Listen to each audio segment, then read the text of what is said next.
नमस्ते, मेरा नाम विकास वर्मा है और आप देख रहे हैं दिन भर की खबरों को समेटने वाला हमारा शो सुर्खियां।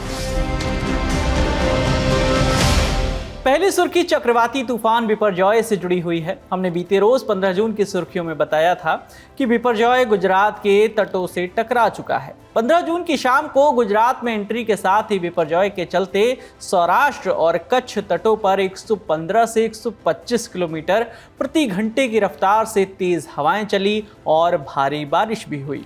तूफान ने भारी तबाही मचा दी। 2 लोगों की मौत हुई और 22 लोगों के घायल होने की खबर आई है।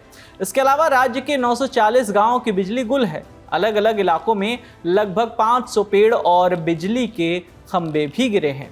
23 जानवरों की मौत हो गई है और गुजरात के बाद अब चक्रवात राजस्थान की तरफ बढ़ रहा है। अधिकारियों ने बताया कि कई राहत और बचाव दल अलर्ट पर हैं। हजारों लोगों को गुजरात में सुरक्षित जगहों पर और राहत शिविरों तक पहुंचाया गया है। पश्चिम रेलवे ने एक बयान जारी करके बताया कि गुजरात में 18 जून तक 99 ट्रेनें रद्द रहेंगी। इधर आईएमडी ने बताया कि गुजरात के तटीय इलाकों में तूफान के आने के बाद चक्रवात बिपरजॉय की तीव्रता बहुत गंभीर की कैटेगरी से अब गंभीर कैटेगरी में आ गई है। उम्मीद है कि तूफान कुछ कमजोर पड़ सकता है। अगली सुर्खी मणिपुर से है। केंद्र की मोदी सरकार और राज्य की एन बीरेन सिंह सरकार के तमाम दावों के बावजूद चल रहे हिंसा जो है वो थमने का नाम नहीं ले रही है। 2 दिन पहले एक गांव में हमला कर 9 लोगों की हत्या की खबर सामने आई थी। इसके अगले दिन खबर आई कि राज्य सरकार में मंत्री का घर जो है उपद्रवियों ने आग के हवाले कर दिया। और अब खबर आई कि बीती रात केंद्रीय विदेश राज्य मंत्री राजकुमार रंजन सिंह का घर उपद्रवियों ने फूंक दिया है। इससे पहले 25 मई को भी उनके घर पर उपद्रवियों ने हमला किया था। उस समय वो घर पर मौजूद नहीं थे। इस घटना के बाद घर पर कोई नहीं रह रहा था। वहां मौजूद सुरक्षा कर्मियों के मुताबिक हजारों उपद्रवियों की भीड़ 2 तरफ से आई और पेट्रोल बम से घर पर हमला कर दिया। इस घटना पर प्रतिक्रिया देते हुए केंद्रीय मंत्री राजकुमार रंजन सिंह ने अपनी ही पार्टी की सरकार को निशाने पर लिया और कहा कि ये पूरी तरह से लॉ एंड ऑर्डर का फेल्योर है। राज्य सरकार लॉ एंड ऑर्डर मेंटेन कर पाने में विफल साबित हुई है। उन्होंने कहा, मैंने अपने राज्य के लोगों से इस तरह के व्यवहार की उम्मीद नहीं की थी। ये दूसरी बार है। मुझे बताया गया कि लोगों ने जाम लगा दिया और फायर ब्रिगेड को भी इलाके में नहीं घुसने दिया गया। मुझे नहीं पता कि वो क्यों मुझ पर हमला कर रहे हैं। मुझे अपनी जान का भी खतरा लग रहा है। मणिपुर में कानून व्यवस्था पूरी तरह से फेल हो चुकी है। केंद्र सरकार की ओर से भारी संख्या में सुरक्षा बल भेजे जाने के बावजूद मौजूदा सरकार इसे कायम नहीं कर पाई।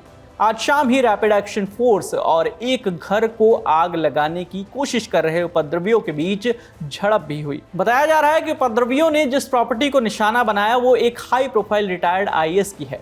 यानी लगातार उपद्रवियों का उपद्रव जारी है और ये सब तब हो रहा है जब राज्य में भारी संख्या में सेना के जवान और अर्धसैनिक बलों के जवानों की तैनाती है। अब तक हिंसा में 100 से ज्यादा लोगों की मौत हो चुकी है, जबकि करीब 20,000 से ज्यादा लोग अपना घर छोड़कर शरणार्थी शिविरों में शरण ले चुके हैं। मुख्यमंत्री एन बीरेन सिंह का कहना है कि हिंसा के जिम्मेदार लोगों को पकड़ने के लिए पैरामिलिट्री फोर्सेज और मणिपुर पुलिस की एक जॉइंट टीम लगातार कॉम्बिंग कर रही है। सर्च ऑपरेशन चलाए जा रहे हैं। इस तरह के जघन्य अपराध में शामिल लोगों के खिलाफ कड़ी कार्रवाई की जाएगी। तीसरी सुर्खी जम्मू कश्मीर से है। आज जम्मू कश्मीर के कुपवाड़ा में सुरक्षा बलों ने एक मुठभेड़ में भारी हथियारों से लैस 5 विदेशी आतंकवादियों को मार गिराने का दावा किया है। ये मुठभेड़ नियंत्रण रेखा यानी एलओसी के पास हुई है। कश्मीर के डीजीपी विजय कुमार ने बताया कि सुरक्षा बलों को यहां आतंकियों के छिपे होने की जानकारी मिली थी, जिसके बाद सुरक्षा बल और जम्मू कश्मीर पुलिस ने जॉइंट ऑपरेशन चलाया। उन्होंने बताया कि ये इस साल की कुपवाड़ा सेक्टर से कश्मीर में घुसपैठ की पहली बड़ी कोशिश है। इलाके में तलाशी अभियान जारी है। इससे पहले 13 जून को कुपवाड़ा जिले के सीमावर्ती इलाके में भारतीय सेना और जम्मू कश्मीर पुलिस के संयुक्त अभियान में 2 आतंकवादी मारे गए थे। चौथी सुर्खी दिल्ली से है। नई दिल्ली स्थित Nehru memorial museum and library का नाम बदल दिया गया है। इस कैंपस का प्रबंधन करने वाली सोसाइटी ने इसका नाम बदलने का फैसला किया है। इस सोसाइटी के अध्यक्ष प्रधानमंत्री नरेंद्र मोदी हैं, जबकि रक्षा मंत्री राजनाथ सिंह उपाध्यक्ष। क्या है इस म्यूजियम का इतिहास? तो इस परिसर का निर्माण ब्रिटिश शासनकाल में 1929-30 के दरमियान किया गया था। आज़ादी के बाद अगस्त 1948 में ये स्वतंत्र भारत के प्रधानमंत्री जवाहरलाल नेहरू का आधिकारिक निवास बना, जहां वो 27 मई 1964 तक रहे, जिस दिन उनकी मृत्यु हुई उस दिन तक। इसे तीन मूर्ति हाउस के नाम से भी जाना जाता है। 14 नवंबर 1964 को तत्कालीन राष्ट्रपति एस राधाकृष्णन ने तीन मूर्ति भवन को राष्ट्र को समर्पित कर दिया और इसका नाम नेहरू स्मारक संग्रहालय रखा गया। इसके प्रबंधन के लिए Nehru memorial museum and library society की स्थापना की गई। साल 2016 में भी इसका नाम बदलने की चर्चा हुई थी, जिस पर कांग्रेस ने आपत्ति जताई थी। बाद में इस परिसर में प्राइम मिनिस्टर म्यूजियम बनाया गया, जिसमें सभी पूर्व प्रधानमंत्रियों के कार्यकाल, उनकी उपलब्धियों और उनके योगदान के बारे में बताया जाता है। केंद्र सरकार के इस फैसले पर कांग्रेस ने तीखी प्रतिक्रिया दी है। कांग्रेस अध्यक्ष मल्लिकार्जुन खड़गे ने कहा कि जिन लोगों का कोई इतिहास नहीं है वो दूसरों का इतिहास मिटाने चले हैं। नाम बदलने के कुत्सित प्रयास से आधुनिक भारत के शिल्पकार व लोकतंत्र के निर्भीक प्रहरी पंडित जवाहरलाल नेहरू जी की शख्सियत को कम नहीं किया जा सकता। इससे केवल बीजेपी आरएसएस की ऊंची मानसिकता और तानाशाही रवैये का परिचय मिलता है।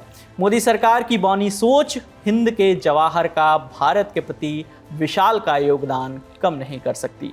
इस पर बीजेपी की ओर से जो प्रतिक्रिया आई, अब वो भी सुन लीजिए।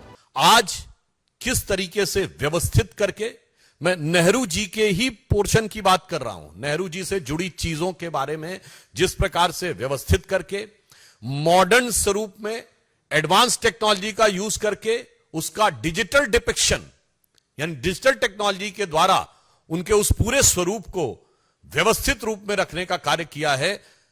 क्या किसी ने जाके देखा? और वहां पर यदि इंदिरा जी, राजीव जी, लाल बहादुर शास्त्री जी, पीवी नरसिम्हा राव जी और डॉक्टर मनमोहन सिंह जी, जिनके वो बहुत गुणगान भी करते हैं, उनकी उपलब्धियों से समस्या क्या है कांग्रेस को, यह मैं उनसे जानना चाहता हूं। अगली सुर्खी तमिलनाडु से आई। प्रदेश के मंत्री वी सेंथिल बालाजी की जमानत याचिका खारिज कर दी गई है। आज चेन्नई की एक अदालत में बालाजी वीडियो कॉन्फ्रेंसिंग के जरिए पेश हुए थे। अदालत ने उनकी बेल याचिका को खारिज कर दिया और ईडी को बालाजी की 8 दिन की हिरासत दी है। हमने आपको बताया था कि 14 जून को मनी लॉन्ड्रिंग मामले में धन शोधन निवारण अधिनियम यानी PMLA के तहत उन्हें गिरफ्तार किया गया था। इससे पहले अदालत ने ईडी को साफ कह दिया था कि बालाजी को उस अस्पताल के बाहर नहीं भेजा जा सकता है जहां उनका इलाज चल रहा है। इस बीच ईडी ने सेंथिल बालाजी के भाई RV अशोक कुमार, निजी सहायक B षणमुगम और बाकी लोगों को अगले हफ्ते पूछताछ के लिए तलब किया है। तो ये थी आज के दिन भर की सुर्खियां। बाकी खबरों के लिए देखते रहिए द ललन टॉप। शुक्रिया।